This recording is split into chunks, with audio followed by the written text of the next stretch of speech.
মাদক চোরাচালানের অভিযোগে যুক্তরাষ্ট্র ভেনেজুয়েলার সম্পর্ক দিন দিন গম্ভীর হচ্ছে। সম্প্রতি ওয়াশিংটন পোস্টের প্রতিবেদন থেকে জানা যায়, যুক্তরাষ্ট্র এর মধ্যেই ভূমধ্যসাগরে 8টি যুদ্ধজাহাজ, একটি বিশেষ অভিযান জাহাজ এবং একটি পরমাণু চালিত সাবমেরিন মোতায়েন করেছে।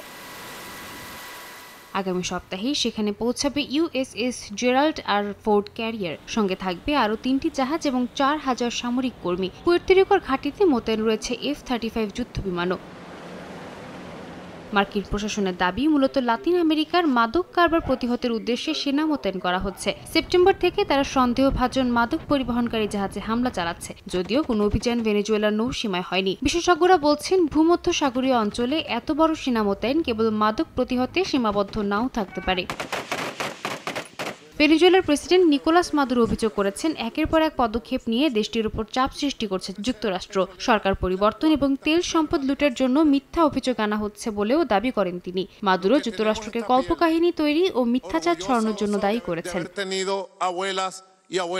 এদিকে ভেনেজুয়েলায় সামরিক হামলা চালানোর পরিকল্পনা নেই বলে জানান প্রেসিডেন্ট ডোনাল্ড ট্রাম্প। তবে সিআইএ-কে গোপন তৎপরতা চালানোর অনুমোদন দেওয়ার কথা স্বীকার করেছেন তিনি। বিশেষজ্ঞরা বলছেন, ভূমধ্যসাগরীয় অঞ্চলে এই মোতায়েন বড় কোনো সংঘাতের ইঙ্গিত।